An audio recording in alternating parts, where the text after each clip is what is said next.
Okay, welcome back, everybody. Thank you very much for joining us for the final pool press conference for Pool D, of course. Delighted to be joined by Eddie Jones from England, Mario Ledesma from Argentina, and of course Jamie Joseph from Japan. Thank you very much, gentlemen, for joining us. I hope you can hear me loud and clear. I'm going to start with you, Eddie, runners-up in 2019. Just initial thoughts to that draw. Yeah, I think just the quality of all the pools is very high.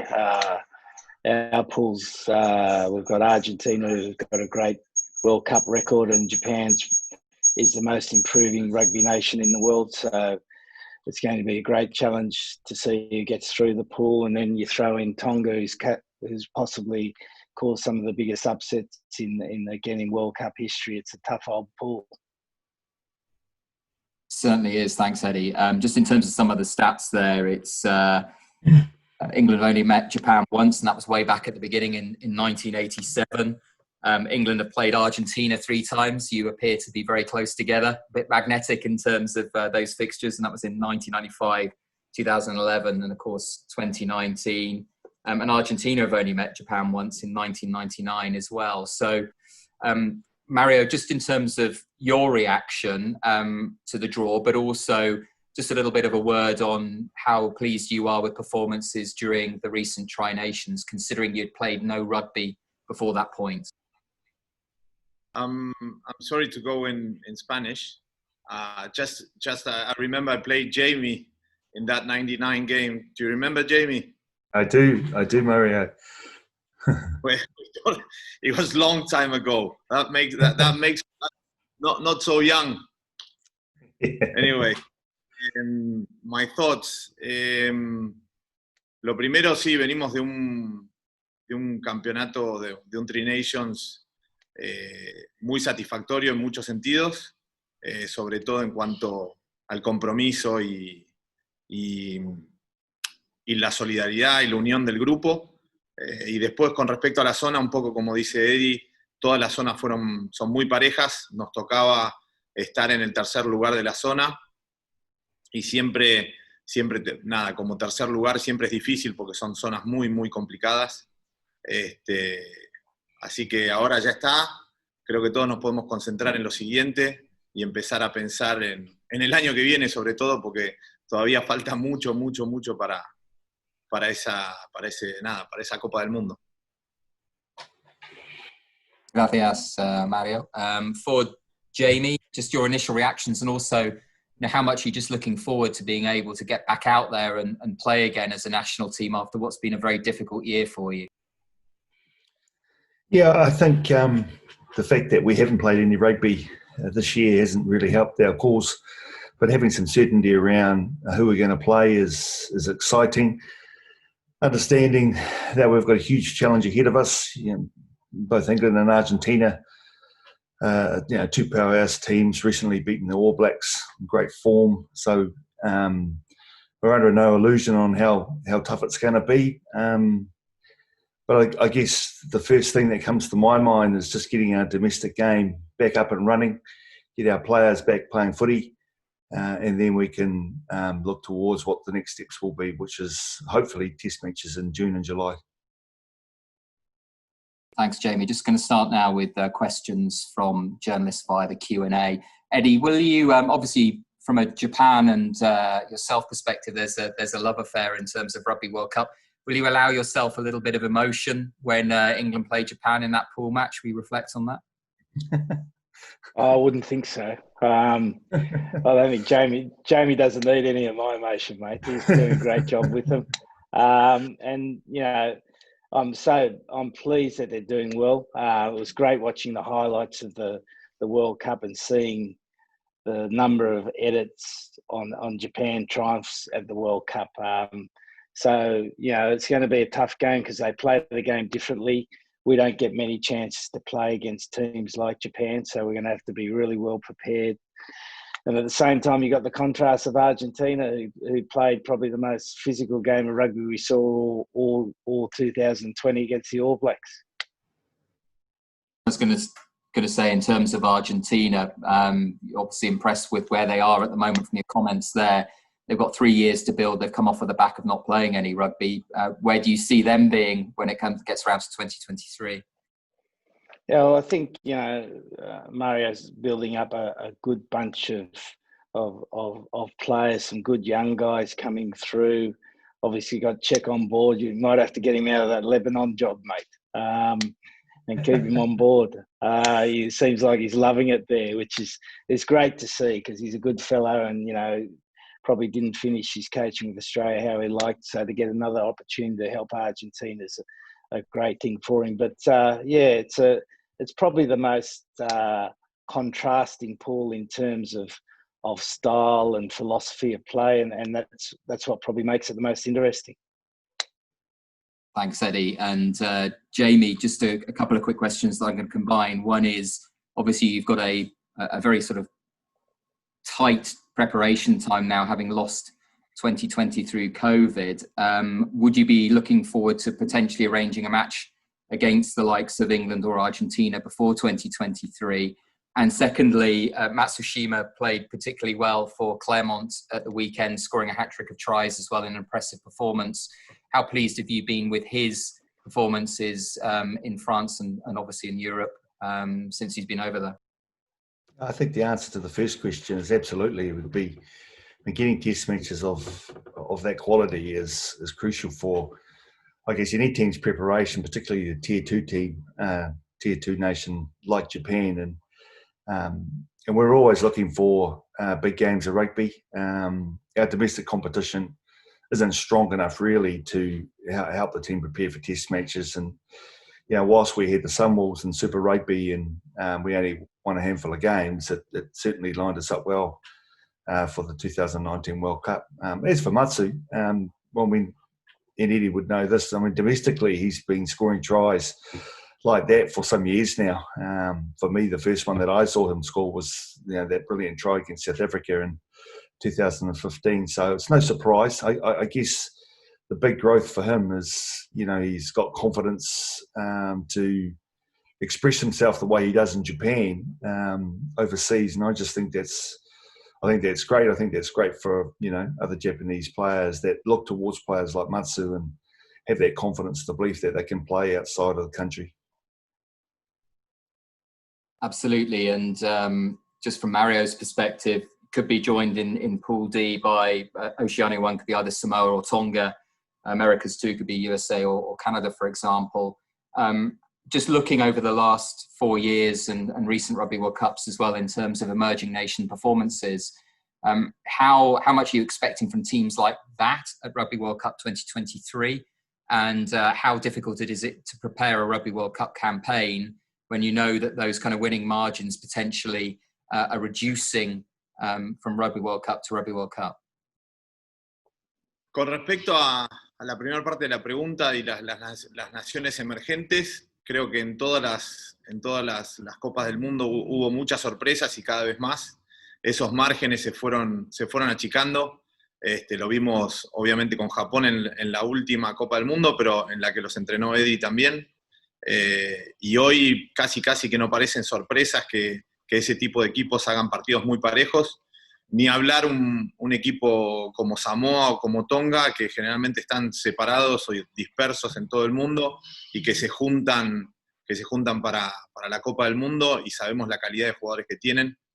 Así que nada, como Eddie y como Jamie, estamos todos muy excitados de pensar en esa Copa del Mundo, más allá de que quede lejos, y de competir contra tanto Japón como Inglaterra, como los dos países emergentes. Gracias, Mario. Eddie, just a quick thought on potential quarterfinalists.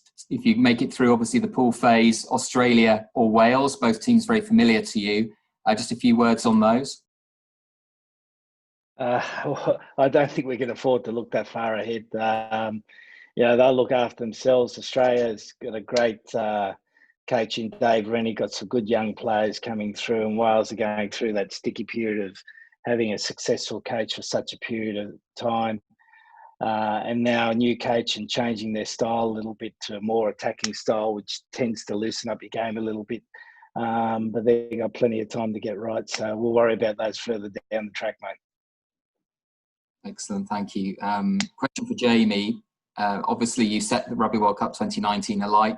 You were the kind of the fans' favourite with your style of rugby as well. But looking at the way the game is played at the moment, do you feel that you need to adjust the way that you play? What are your thoughts on how international rugby is being played at the moment?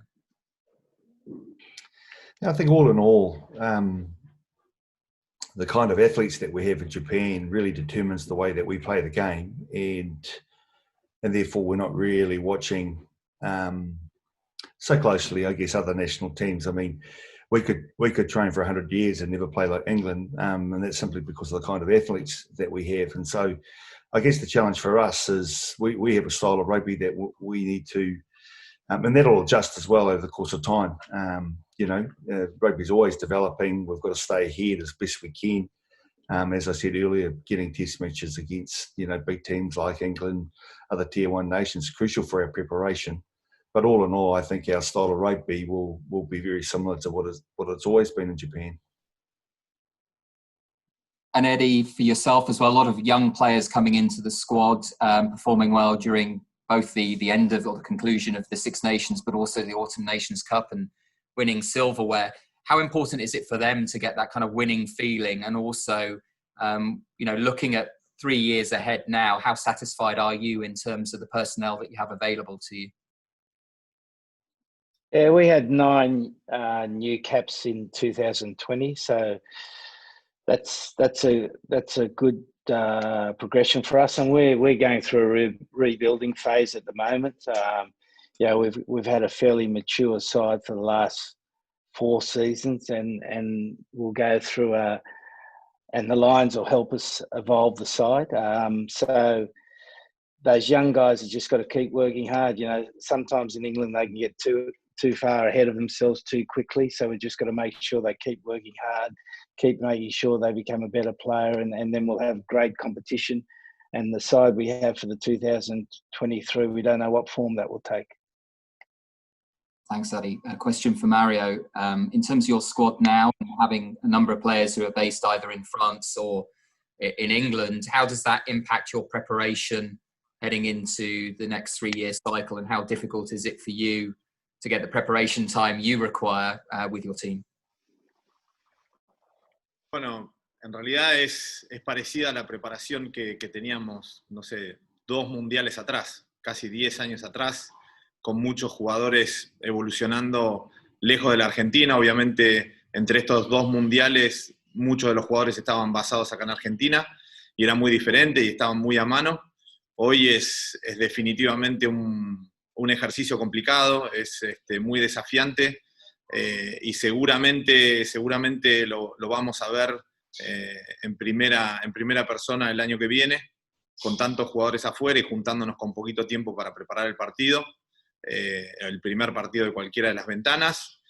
Y después, bueno, el Mundial es diferente, el Mundial te da más tiempo para prepararte y estar juntos, así que bueno, veremos cuando llegue ese momento. Gracias. Jamie as well, just a question in terms of your preparation over the next 3 years and looking ahead to the World Cup. Given performances at the last 2 World Cups for Japan, do you feel a bit more pressure in terms of the performance and expectation for the tournament? And would you no longer consider yourselves underdogs in this pool? I think the pressure's always there. It's it's actually part of the job I enjoy.